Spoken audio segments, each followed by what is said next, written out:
Akhirnya gue cari itu bang jadi ini warung di kiri kanannya ini kayak hutan-hutan gitu. Minim lampu juga ya bang.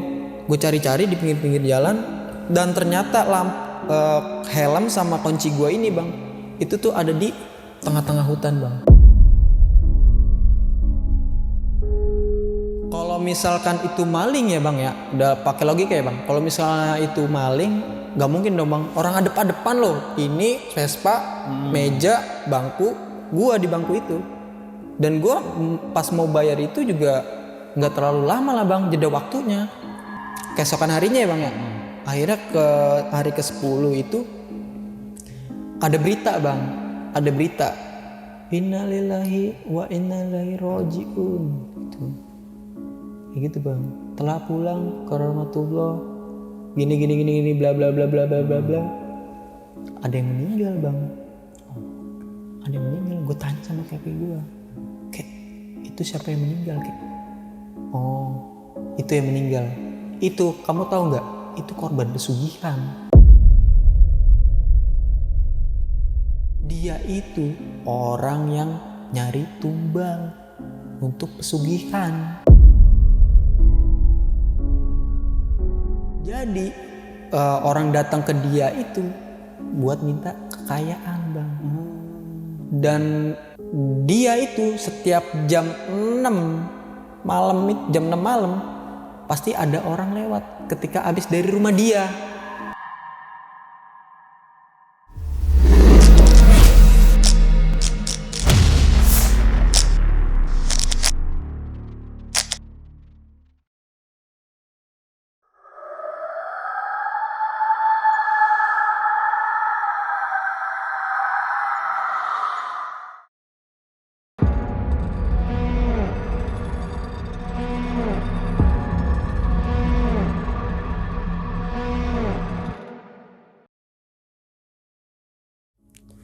Ketika hari Selasa kalau nggak salah, tanggal 15 Juni, gue memutuskan buat mudik ke kampung gue dengan tujuan mencari pekerjaan gitu bang.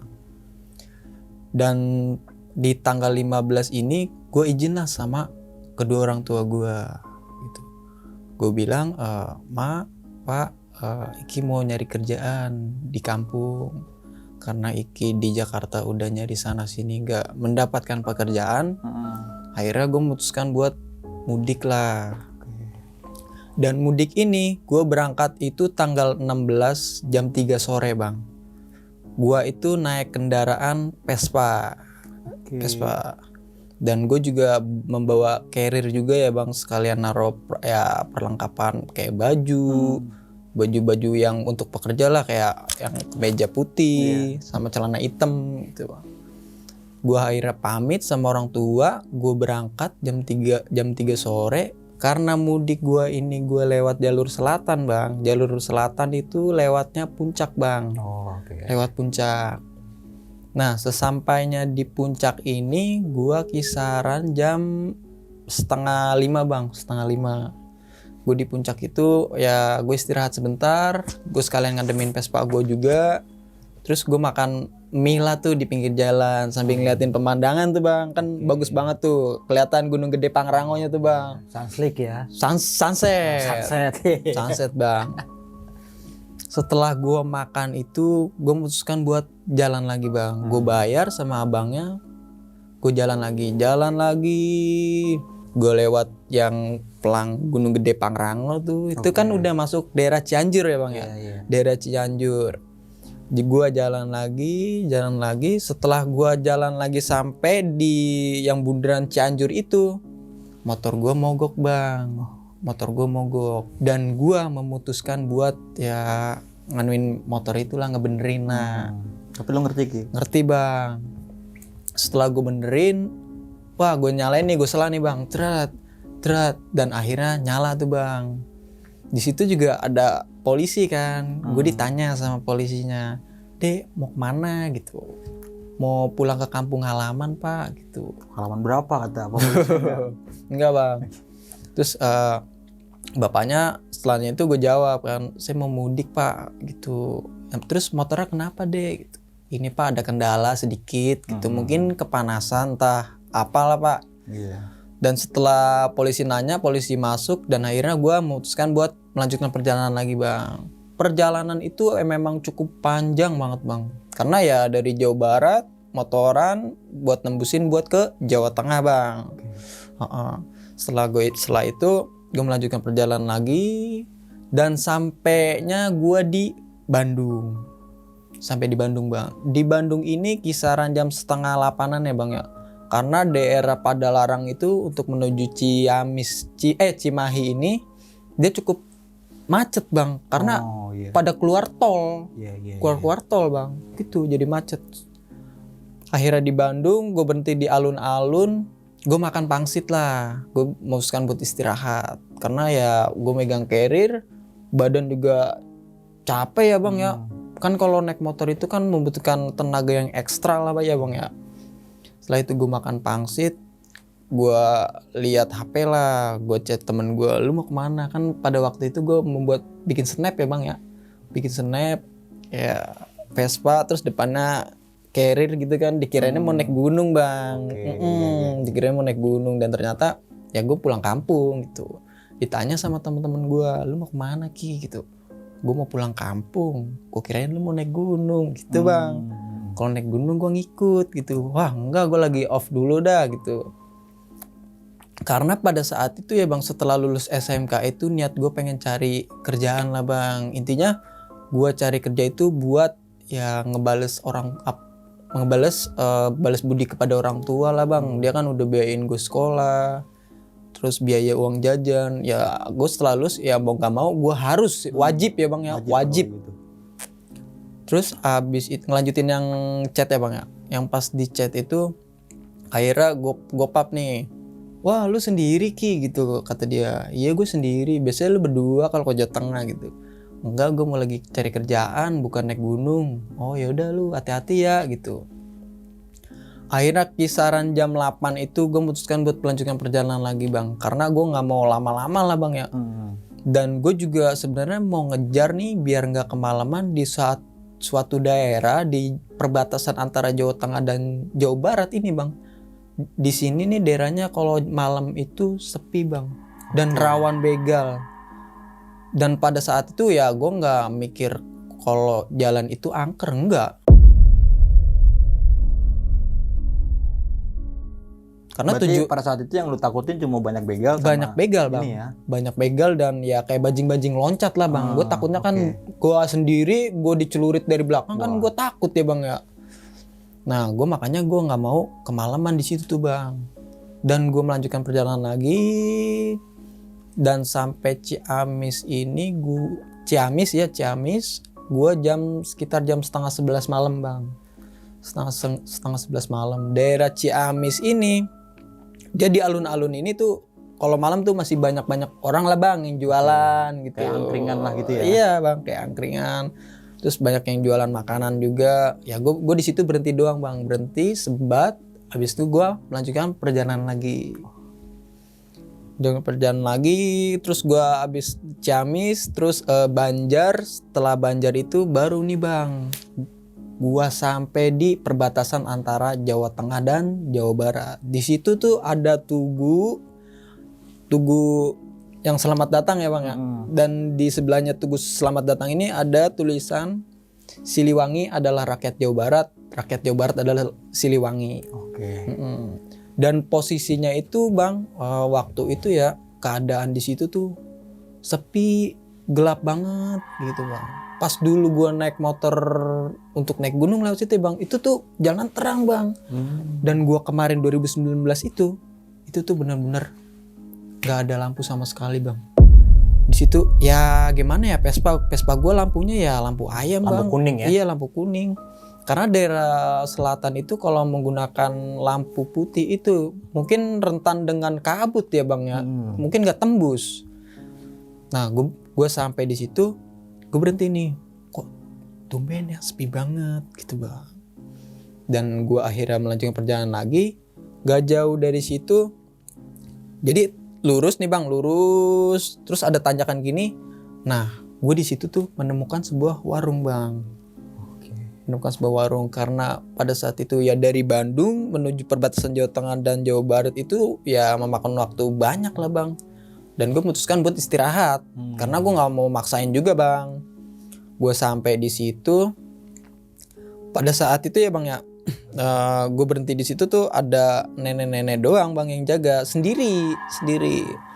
Gue mesen lah kopi, gue standarin motor gue, terus gue bilang gue datang tuh ke warung itu, Assalamualaikum bu, ya dia tuh ngomongnya tuh ya gini doang bang, kayak secukupnya loh, ngomongnya dia tuh secukupnya, bu saya mesen kopi gitu, oh ya dia cuma nunjuk doang bang, gini nunjuknya nunduk ini gitu. Sekalian ke bangku mungkin. Iya ke bangku ya? Bang. Jadi ini warungnya begini, di sini posisi meja, terus ini bangku, di depan gue nih motor gue, gue parkirin.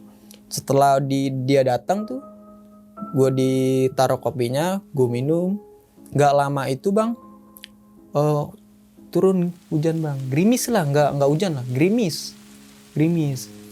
Terus pas gerimis itu ya karena gue lapar, gue pengen makan mie lah. Karena kondisi hujan gitu makan mie sama cabai sama telur enak banget bang. Gurih gitu. Gurih. Setelah itu gue pesen lah sama ibu itu. Bu saya mau pesen mie sama telur sama pakai cabai ya bu gitu. Dia cuma nunduk doang bang. Nunduk doang. Setelah itu datanglah nih mie bang. Mie-nya datang. Gue makan lah. Gue makan. Selang berapa menit itu setelah gue makan, itu tuh bau kayak kemenyan bang, bau menyan. Gue langsung nengok lah, gue nengok ke kanan. Jadi tuh di warungnya ibu itu ada pintu kecil lah bang, gue nggak tahu ya. Di situ tuh banyak dupanya bang, banyak dupa, banyak apa ya kayak sesaji gitu loh bang, modelannya sesaji. Nah, gue aneh tuh bang langsung. Setelah gue makan, datanglah seseorang nih bang, datang set dan orang itu nanya ke gue. Nanyanya itu dengan nada yang ketakutan bang. Dia nanya gue kayak gini, mas ngapain di sini? Gitu bang. Saya bilang lah, saya di sini mau numpang istirahat karena untuk hari ini melanjutkan perjalanan buat ke kampung halaman. Gitu. Mas nggak beres ini kayaknya dah. Mas nggak beres nih. Gue digituin bang, dikira sapam ini ya gue kesurupan mungkin ya. Gue nggak tahu ya. Setelah itu gue ditanya gitu, dia akhirnya cabut tuh bang. Cabut. Nah pas gue mau bayar ini bang, pas gue mau bayar nih, setelah sapamnya pergi, gue memutuskan buat bayar. Nah setelah bayar ini, helm sama kunci motor gue tuh hilang bang. Kunci motor gue sama helm ini hilang. Setelah gue bayar, ibu-ibunya tuh belum nanggepin duit gue bang, masih di dalam dia, masih gue panggil bu itu. Setelah ibunya datang, gue bayar, dia cuman nunduk doang. Gue bilang kembaliannya ambil aja bu gitu. Mungkin ya karena kembaliannya ambil aja ya, gue mikir ya bang, satu di situ tuh sepi ya bang ya. Mungkin perekonomiannya juga kurang bang, iya, makanya gue lebihin bang, walaupun gue lagi susah lagi cari kerja. Ya gue masih ada rasa perikemanusiaan lah bang gitu. Gue lebihin lah dikit gitu. Ya walaupun gak banyak ya bang ya. 2.000. Ya enggak juga bang. Setelah itu setelah gue bayar, gue memutuskan buat jalan nih bang. Memutuskan buat jalan, gue cari helm gue sama kunci gue ini gak ada bang. Gue tanya sama si ibu, bu ngelihat helm sama kunci saya gak gitu? Loh gak tahu mas. Dia cuman gak tahu mas. Gitu doang bang. Sambil melotot gini orangnya, nggak tahu mas. Akhirnya gue cari itu bang jadi ini warung di kiri kanannya ini kayak hutan-hutan gitu, minim lampu juga ya bang. Gue cari-cari di pinggir-pinggir jalan dan ternyata helm sama kunci gue ini bang itu tuh ada di tengah-tengah hutan bang. Kalau misalkan itu maling ya bang ya, udah pakai logika ya bang. Kalau misalnya itu maling, gak mungkin dong bang. Orang adep-adepan loh. Ini Vespa, meja, bangku, gua di bangku itu. Dan gua pas mau bayar itu juga nggak terlalu lama lah bang, jeda waktunya.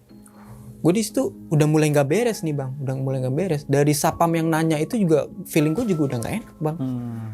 Dan gue cari, gue ketemu, Akhirnya gue mau cabut aja tuh bang, gue di situ cabut. Gue pakai helm gue baru gas lagi. Selang berapa menit setelah dari warung ini bang, gue jalan dikit, ban gue bocor bang. Ban gue bocor. Ya gue dorong dong bang sebentar, dorong sebentar. Akhirnya si bapak yang sapam tadi datang lagi bang, datang marahin gue. Gue ditanya gini, masnya mau kemana? Saya mau pulang kampung. Oh mas yang tadi ya, gue gituin bang. Mas yang tadi ya? Iya ngenalin. Iya. Oh mas yang tadi ya. Iya pak, nih ban saya bocor. Terus gue nanya lagi kan, pak di depan ini ada nggak kira-kira tukang tambal ban yang buka jam segini gitu. Kata si bapaknya, kalau jam segini tuh udah nggak ada deh gitu. Udah tutup ya. Iya. Terus gue ditanya lagi, mas tadi ngapain di sana? Nanyain gitu bang. Mas ngapain di sana? Tapi si bapak ini tuh masih belum nunjukin warung ini ya bang ya. Setelah nanti pulang baru tuh si bapak ngasih tahu bang. Oke. Akhirnya gua di situ dibilangin sama bapak, dek kamu mending istirahat di rumah saya aja ya. Besok baru kamu melanjutkan perjalanan lagi. Karena di depan jalanan yang setelah mau kamu lajui ini itu tuh nggak ada tukang tambal ban, dan di sini juga dek, di sini rawan begal gitu. Dan untungnya ya bang, alhamdulillah banget ya. Dan alhamdulillah banget ya bang ya, gue ketemu sama orang baik lah gitu. Akhirnya gue dorong Vespa gue nih ke rumah si bapak ini. Gue di situ dibikinin kopi, terus gue saliman lah sama anak ibunya. Dan bapak ini namanya Pak Yanto. Oh, Pak Yanto bang. Ibunya ini namanya Sumani bang. Dia tuh masih ada anaknya satu, cewek sama cowok. Dia tuh cuman ngelongok doang di korden bang gitu. Oh iya, gitu. anak-anaknya tuh. Iya anak-anaknya. Setelah itu gue dibikinin kopi lah sama Pak Yanto ini. Setelah dibikinin kopi, gue ditanya lah sama Pak Yanto, dek, adek mau kemana? Saya mau pulang kampung pak. Tujuannya ngapain? Kok kamu berani sendiri lewat sini dek? Iya pak, kebetulan saya di Jakarta ini susah untuk mencari pekerjaan. Udah ngelamar lewat email nggak diterima-terima. Udah lewat orang dalam juga masih susah. Dan akhirnya ya saya memutuskan buat mudik pulang kampung lah pak gitu. Siapa tahu kan rezeki saya di kampung halaman. Seperti itu bang. Setelah Pak Yanto nanya-nanya banyak tuh, akhirnya gue disuruh istirahat dan gue besoknya untuk melanjutkan perjalanan lagi ya bang. Akhirnya Pak Yanto mati lampu, tidurlah. Dan keesokan harinya nih bang, gue memutuskan buat melanjutkan perjalanan lagi. Kebetulan Pak Yanto ini bang punya teman kenalan bengkel. Jadi si orang temennya Pak Yanto ini, yang orang bengkel itu datang ke rumah buat benerin ban buah yang bocor. Dan ternyata setelah dibenerin itu tuh ada paku gede banget bang, segini nih bang, segini.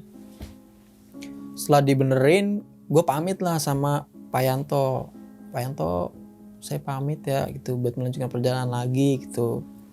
Saya sampai di desa gue, dan di desa gue ini banyak orang tuh bang, banyak orang yang pada ngeliatin gue itu dengan tatapan yang sinis lah bang, aneh. Gue sampai abis itu gue parkirin motor, mbah gue datang. Anakku le gitu. Dia ngomong gitu bang, anakku kangen lah ya. Iya bang. Setelah gue salim sama kakek gue, setelah itu dibawa masuk sama kakek gue masuk, gue dibikin lah kayak jamuan bang, kayak orang Jawa lah. Setelah orang datang tuh pasti dikasih jamuan, entah itu kopi, entah itu apa. Gue dibikinin lah jamuan nih sama kakek gue. Jamuannya ini kopi bang. Kopinya ini ya bukan kopi-kopi yang saset itu loh bang. Kopi-kopi yang racikan gitu modelnya bang. Mungkin kopi khas daerah situ ya? Iya bang, betul. Setelah dibikinin kopi, akhirnya gue ngobrol lah bang sama kakek gue. Kakek gue ini namanya Tukiem bang. Kok nama-nama Jawa aneh ya bang ya? Kayak gitu, ada Tukiem, ada Tumini bang gitu bang. Praktis mungkin Ki. Ya nggak tahu ya bang ya, namanya lucu-lucu gitu bang. Nggak mungkin kan orang Jawa namanya Del Piero kan? Iya, mungkin iya kan? betul. setelah gue dibikinin kopi, gue berbincang-bincang lah sama kakek gue. Gue ditanya, tujuan kamu kesini ngapain? Digituin bang. Tujuan iki kesini ya udah lama di Jakarta setelah lulus SMK. Terus mau cari kerjaan di Jakarta itu susah kayak. Udah ngelamar lewat email orang dalam selama 2 bulan itu kayak aku nggak dapet nih kayak. Gue kan sama hasilnya ya. Iya bang, gue sama kakek gue tuh ngomongnya masih aku lah bang, masih aku. Saya udah capek lah nyari kerjaan di Jakarta sana sini. Terus kakek gue bilang, ya udah kamu boleh kok cari kerjaan di sini gitu. Dan kakek gue juga bilang, kamu harus taati aturan yang ada di sini, gitu bang. Terus gue bilang sama kakek gue, aturan apa kek? Gitu. Dan kakek gue bilang, di sini pokoknya nggak boleh keluar abis maghrib bang sama jam 12 malam. Tapi gue nggak nanya bang, gue nggak nanya kenapa, gue nggak nanya. Ya karena ya orang tua lah, ibarat orang tua lah, gue harus ya kayak bakal nurut. Nah setelah itu selama 7 hari itu gue di desa itu bang ya. Setelah dari gue datang itu kan gue udah seminggu tuh di situ. Selama seminggu itu tuh gue nggak nemuin hal-hal yang aneh lah bang. Gue selalu ngikutin aturan kakek gue ya. Ya di desa itu ya enak aja bang. Airnya segar, udaranya sejuk, gitu. Nah setelah seminggu itu bang, gue akhirnya memutuskan buat ngelanggar pantangan kakek gue bang. Gue melanggar pantangan kakek gue. Setelah 7 hari gue berada di kampung, ini berarti di hari ke-8 ya bang. Di hari ke-8 ini bang, gue ngelanggar apa kata kakek gue. Nah setelah itu gue abis maghrib itu gue keluar bang. Jam 6 kan tuh abis ajan bang. Gue memutuskan buat ngelanggar pantangan kakek gue. Setelah jam 6 akhirnya gue keluar tuh bang. Gue keluar.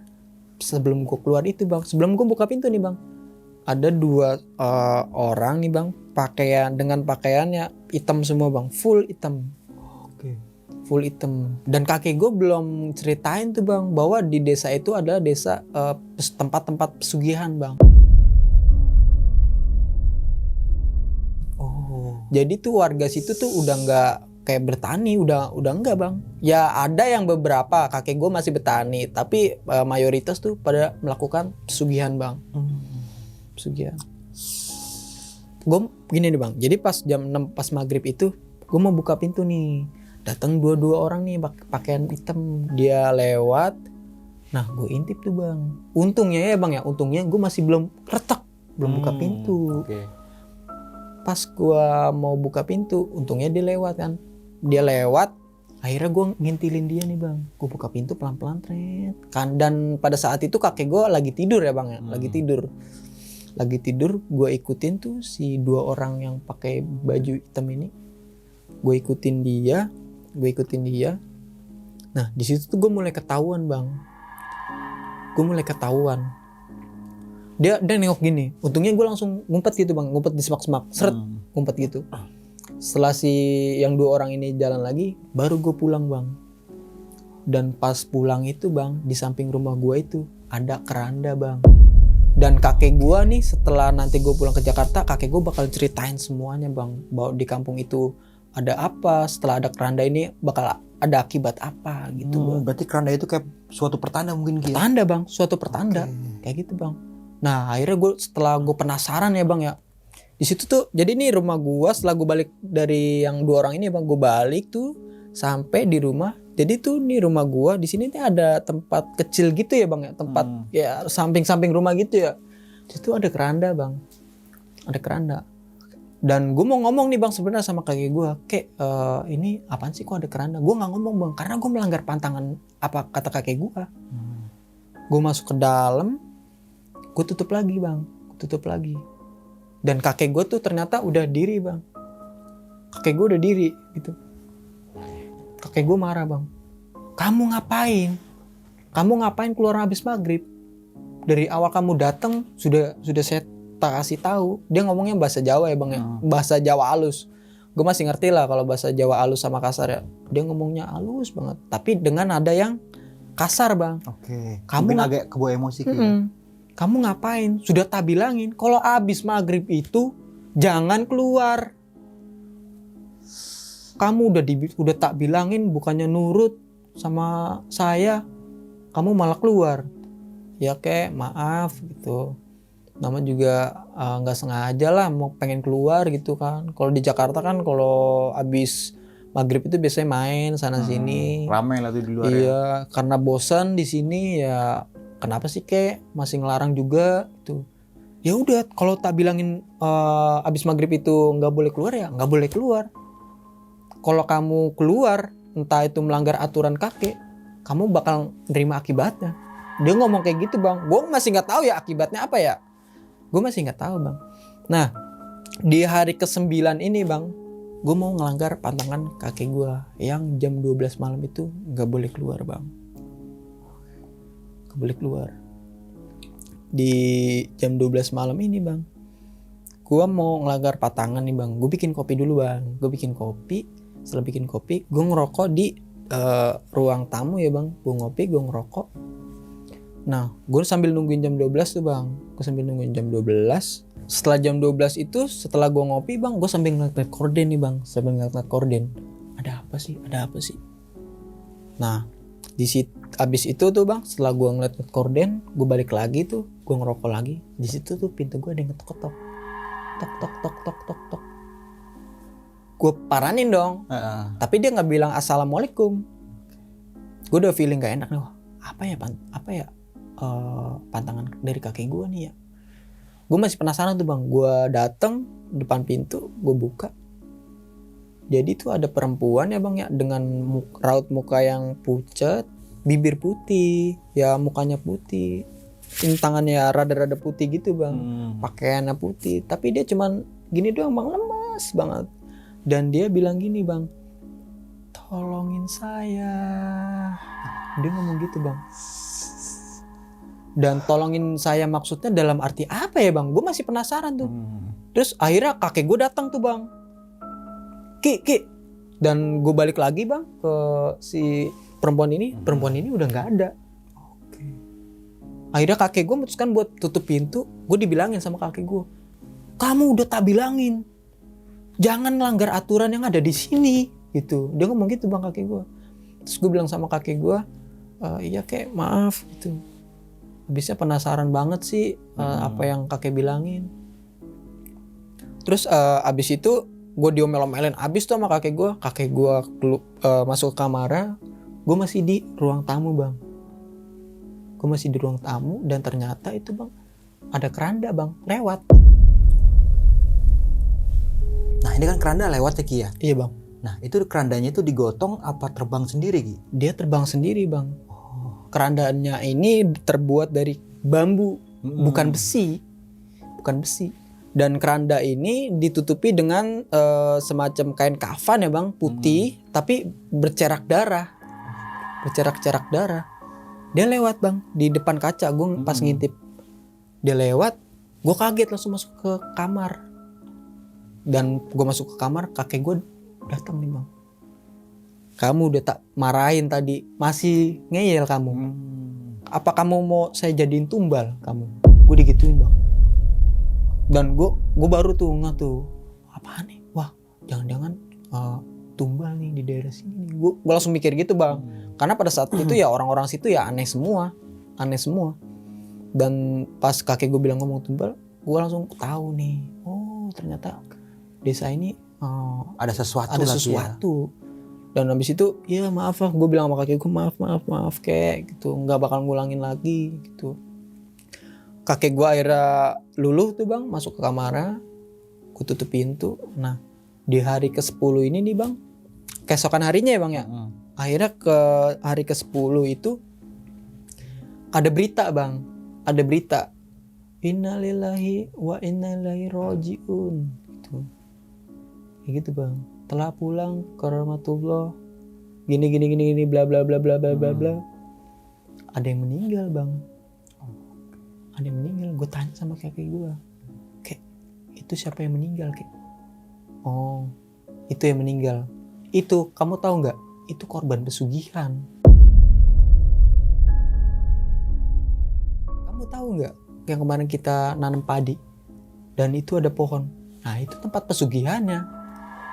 Dia ngomong gitu bang. Berarti 2 orang yang lu temuin di sebelumnya itu meninggal Ki, jadi korban. Meninggal bang, meninggal. Yang pas gue ditanya sama kakek gue, yang pohon itu, kakek gue ngomong gini, kamu tahu yang kemarin kita nanam padi bareng. Nah itu pohon itu, jadi di kampung gue itu bang, jadi tempat buat pesugihan. Dan kata kakek gue, ketika ada orang ngetok-ketok pintu dan minta tolong, setelah itu ada keranda lewat, itu pasti besokannya akan ada yang meninggal bang. Kayak gitu. Dan akhirnya gue memutuskan buat keluar sedikit nih dari rumah. Keluar sedikit, buka pintu. Dari situ tuh ada keramaian bang. Ada keramaian. Dan ya gue ada inisiatif lah ya bang ya, buat datang lah nengokin. Dan ternyata bang, di tempat keramaian itu tempat si rumah korban pesugihan itu bang, yang 2 orang ini. Oh yang 2 orang kemarin yang iya, lihat itu? 2 orang ini. Gue paranin ke rumahnya. Dan akhirnya gue ngebaur lah bang sama orang-orang sekitar ya yang ramai itu. Gue ngobrol. Ada satu orang nih bang datang ngampirin gue. Gue ditanya-tanya, Le kamu dari mana gitu? Dari Jakarta pak saya gitu. Oh kamu cucunya Tukiem ya? Gitu. Iya bener pak gitu. Gue ngobrol panjang. Gue diginiin sama dia, kamu kesini emang tujuannya ngapain? Gue digituin. Gue jawab dong, tujuan saya kesini untuk mencari pekerjaan. Loh bukannya di kota itu tempatnya bagus-bagus ya, apalagi banyak kerjaan gitu ya? Kata dia kayak gitu bang. Enggak pak, jadi setelah saya lulus ini saya susah banget cari kerjaan, apalagi saya masih baru lulus, masih fresh graduate gitu. Bukan yang lebih bagus kayak gitu ya? Ya nggak tahu ya bang ya. Habis setelah gue ngobrol-ngobrol sama dia, habis itu dia nawarin gue sebuah pekerjaan bang. Dan gue iyain dong. Tapi pekerjaan ini belum gue tanya pekerjaannya tuh apa. Belum gue tanya. Habis itu gue iyain, dia pergi tuh cabut. Gue juga cabut bang. Gue cabut. Gue bilang sama kakek gue, kayak jadi ke sawah gitu. Gue kan pada di hari ke-11 itu gue niatnya mau bertani bang sama kakek gue. Akhirnya gue berangkat tani. Nah sekitar jam 2 siang ini bang, Pak Sumono itu datang ngampirin gue. Pak Sumono ini orang yang mau ngasih lu kerjaan Ki ya? Iya bang, bener. Ngasih gue kerjaan. Dia datang ngampirin gue. Gue bilang, Pak, gue bilang gini, Kek, itu Pak Sumono Kek. Oh iya nak. Gue datang akhirnya bang. Dia datang. Akhirnya kakek gue ini gue bilang, Kek, ayo istirahat dulu. Itu udah panas banget nih. Istirahat. Nah gue istirahat di bawah pohon mangga bang. Itu sawah gua, ini ada pohon mangga lah untuk berteduh lah bang, tempatnya rada rata gini. Akhirnya gue istirahat di situ. Nah jadi gue ngobrol-ngobrol, kamu mau nggak nak kerjaan? Gitu. Kerjaannya apa? Gue bilang gitu, kerjaannya apa emang? Ada deh, nanti kamu datang aja ke rumah saya. Dia ngomong gitu. Nah kakek gue langsung melotot ke gue tuh bang, gitu. Melotot ke gue.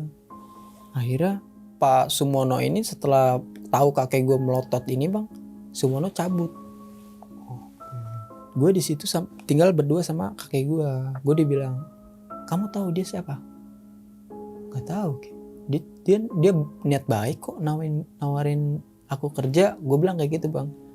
Terus akhirnya gue nggak nerusin nanam padi lagi bang, karena ya kakek gue udah marah banget bang.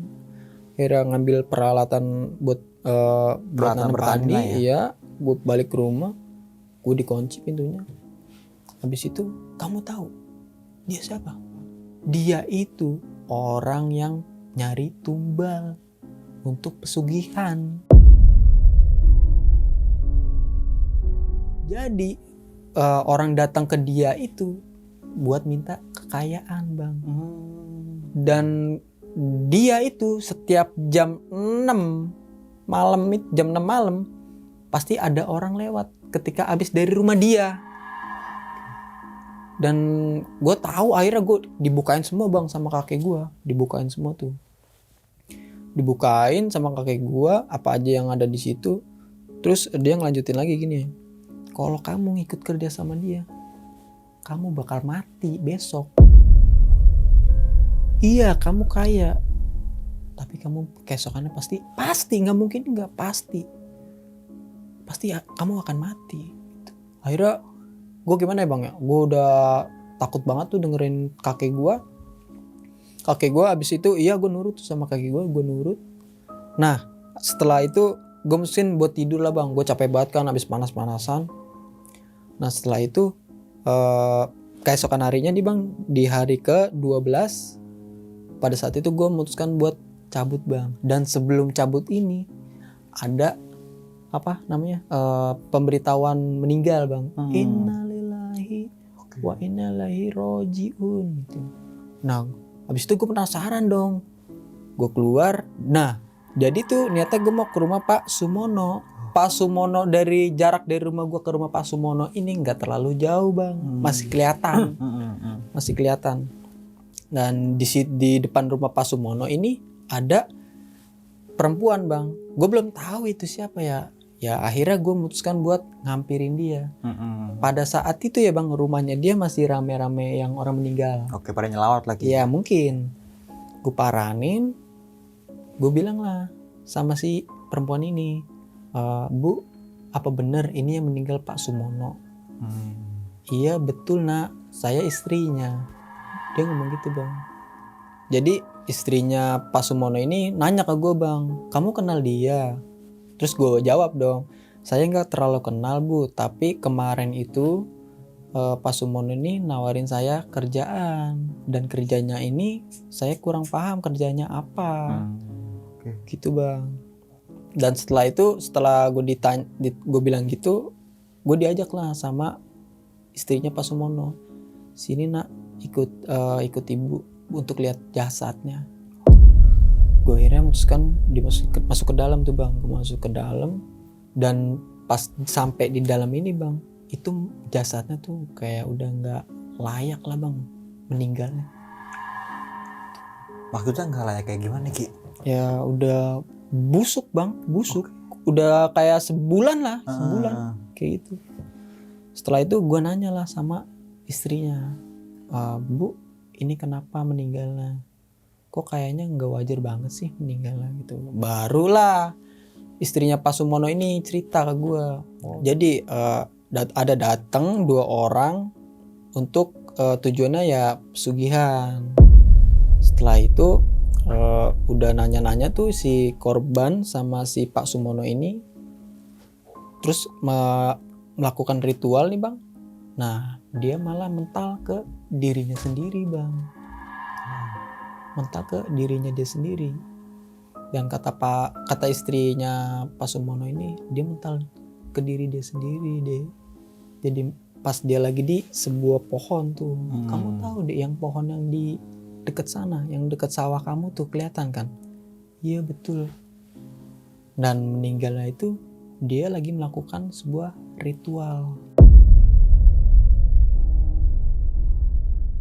Dia tergeletak bang, ya mayatnya ya kayak sebulan gitu bang. Padahal baru sehari. Padahal baru semalaman. Baru semalaman bang, baru semalaman. Mungkin karma ya bang ya. Gue nggak tahu apa, mungkin karma ya bang ya. Nah setelah itu ya udah dah, gue memutuskan buat balik lagi ke rumah. Dan pas sampai rumah ini, gue niatnya mau pulang ke Jakarta bang. Dan sebelum pulang ini bang, gue mandi kembang dulu sama kakek gue, sama motor Vespa gue bang. Gue dimandi kembang tuh, ngelakuin ritual ya buat pembersih lah bang. Pembersih. Bukan ritual pesugihan Ki ya? Bukan bang, buat bersihin kata kakek gue. Mandiin tuh pakai kembang, gue juga dimandiin. Habis itu gue disuruh bersihin tuh, dilap-lapin sama kakek gue. Habis itu gue memutuskan buat melakukan perjalanan lagi pulang bang.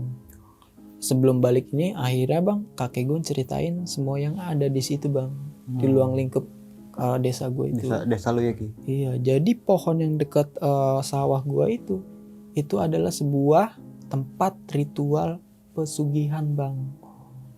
Jadi setiap jam 12 malam ada keranda lewat itu keesokan harinya pasti ada yang meninggal. Dan orang yang datang untuk ibaratnya apa ya bang, perantara pesugihan itu Pak Sumono. Pak Sumono ini perantara untuk tumbal pesugihan bang. Gitu. Gue dikasih tahu sama kakek gue, untungnya kamu kemarin udah saya selamatin, ngomong kayak gitu. Coba kamu kemarin ikut dia kerja, kamu udah nggak ada di sini. Dia ngomong gitu bang. Akhirnya iya kayak saya minta maaf, pokoknya sekali lagi minta maaf, ke kampung nggak dapat kerjaan, terus malah dapat ya hal-hal seperti itu bang. Habis itu gue memutuskan buat pulang ke Jakarta. Gue pamit lah, salim sama kakek gue, kayak nyuwun pangapunten, gitu mau pulang. Oh iya hati-hati. Gue pulang dari kampung halaman gue itu jam 9 pagi bang. Jam 9 pagi setelah ritual itu. Habis itu gue berangkat sampai di perbatasan Jawa Tengah Jawa Barat ini. Gue habis maghrib bang. Gue ya apa ya bang, gue mampir ke rumah Pak Yanto lagi. Karena di satu sisi gue bawa oleh-oleh. Gue bawa oleh-oleh. Ya gue ada inisiatif baik dong bang buat ngasih Pak Yanto oleh-oleh. Apa mungkin kenalan sama anaknya Enggak bang. Enggak. Gue sampai di rumah Pak Yanto di perbatasan Jawa Tengah dan Jawa Barat. Gue mampir, gue ketok-ketok. Assalamualaikum Pak Yanto. Ya kamu lagi nak. Ternyata omongan kamu benar. Kirain gak mau mampir. Iya Pak, saya mau kesini mau bawain oleh-oleh buat Bapak gitu. Oh iya sini nak, masuk dulu. Gue saliman tuh sama ibunya. Gue masuk ke dalam, gue disuguhin sama kopi bang. Dan ternyata Pak Yanto ini menceritakan warung yang kemarin gue ngopi. Dia baru ngebuka bang. Dia bilang gini, cerita ke gue gini bang.